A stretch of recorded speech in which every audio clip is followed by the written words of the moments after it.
जय माता दी साथियों, मैं नरेंद्र विश्वकर्मा आप सभी का अपने इस चैनल नरेंद्र विश्वकर्मा में हार्दिक स्वागत करता हूं। आज मैं आपको क्लास 12 सब्जेक्ट बायोलॉजी अध्याय 15 जैव विविधता और संरक्षण में जैव विविधता की हानि या क्षति के कारणों को बताऊंगा। इसे अन्य नाम से प्रजाति क्षति के कारण या पात की चौकड़ी भी कहा जाता है। इसे पेपर में निम्न रूपों में इस क्वेश्चन को आप देख सकते हैं।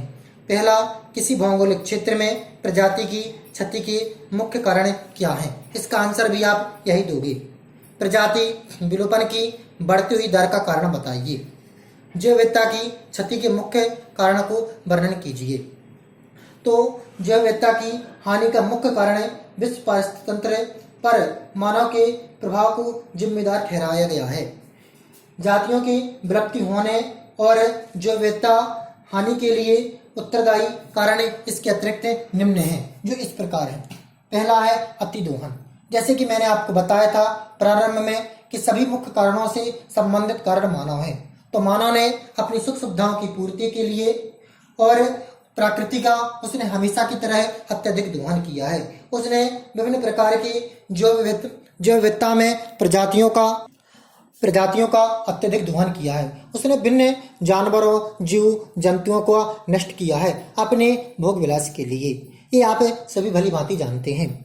उसने कस्तूर के लिए कस्तूरी मृग, हाथी के सिंगों के लिए हाथियों का दोहन, शेर की खाल के लिए शेर का दोहन या मारा है। इसके अलावा आप कोई अदर एग्जाम्पल भी लिख सकते हैं। तो अति दोहन में आपको यही लिखना है। फिर दूसरा कारण है आवासों का विनाश। दूसरा मुख्य कारण है आवासों का विनाश। जैसे कि मैंने आपको बताया था मानव हर कारण में जुड़ा हुआ है। तो मनुष्य ने स्टार्टिंग अपना वहीं से होना है।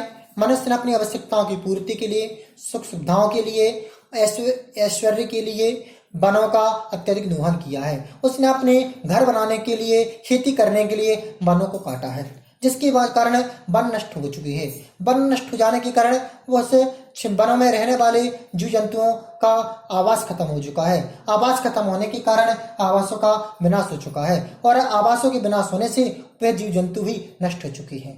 तो आप इसमें क्या लिखेंगे? आवासों के विनाश की हेडिंग बनाएंगे। इसमें लिखेंगे मनुष्य ने अपनी सुख सुविधाओं की पूर्ति के लिए, ऐश्वर्य के लिए, अपनी आवश्यकताओं की पूर्ति के लिए जीव जंतुओं के आवासों का अर्थात वनों का नष्ट किया है। उसने अपने घर बनाने के लिए, खेती करने के लिए वनों को काटा है, जिसके कारण वहां पर रह रहे जीव जंतुओं के आवास खत्म हो चुके हैं और वह नष्ट हो चुकी हैं। और इन जीवों की जैव विविधता नष्ट होने का प्रमुख कारण आवासों का विनाश है। दूसरा है, इसके बाद अगला कारण है विदेशी जातियों का आक्रमण। विदेशी जातियों का आक्रमण। जैसे कि आपको जानकारी है कि जब भी किसी दूसरी देश जाति को अपने देश में लाया गया है तो वह जाति हमेशा इसके लिए नुकसानदायी रही है। इसी प्रकार जैसे कि आपको एग्जाम्पल देखें, इस एग्जाम्पल को बता रहे हैं लेकिन इसमें आंसर में लिखना नहीं है। जैसे भारत में अंग्रेजों को लाया गया था, उन्हें संरक्षण दिया गया था, लेकिन बाद में भारत की निर्दोष जनता की हत्या और निर्मम शासन करने का दायित्व भी उन्हीं का था। इसी प्रकार इसमें होता है।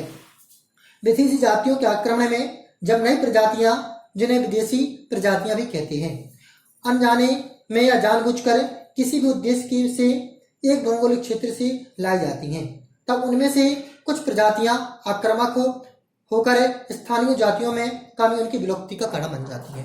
अर्थात कहने का तात्पर्य है, हम जब किसी जाति को दूसरे देश से अपने देश में लाते हैं या कोई भी देश दूसरी देश से अपने देश में लाता है तो वह कुछ जातियां ऐसी होती हैं जो आक्रामक होती हैं और उससे आक्रामकता के कारण उस देश की जातियों को नष्ट कर देती हैं। इसी प्रकार एग्जाम्पल है, जब पूर्वी अफ्रीका की बैक्टीरिया झील में नील नदी की एक भक्षक मछली नाइल पर्च को डाला गया तो वहां की झील में रहने वाली पारिस्थितिक रूप से बेजोड़ सिचलिड मछलियों की 200 से अधिक प्रजातियां विलुप्त हो गई। यह था विदेशी जातियों का आक्रमण। इसके बाद है सह विलुप्ति। सह का तात्पर्य है साथ और विलुप्ति का तात्पर्य है नष्ट होना। जब एक प्रजाति नष्ट होती है तो उससे संबंधित दूसरी प्रजाति भी नष्ट हो जाती है, तो यह कहलाता है सहविलुप्ति। इसमें आप क्या लिखेंगे, जब कोई प्रजाति विलुप्त होती है तब वह प्रजाति पर आश्रित दूसरे अन्य जंतु व पादप प्रजातियां भी विलुप्त होने लगती हैं। उदाहरण के लिए जब एक पोषक मत्स्य प्रजाति विलुप्त होती है तब इस पर पूरी तरह से निर्भर परजीवियों की भी विलुप्ति का सामना करना पड़ता है। तो यह था आपका सहविलुप्ति। जय माता दी साथियों।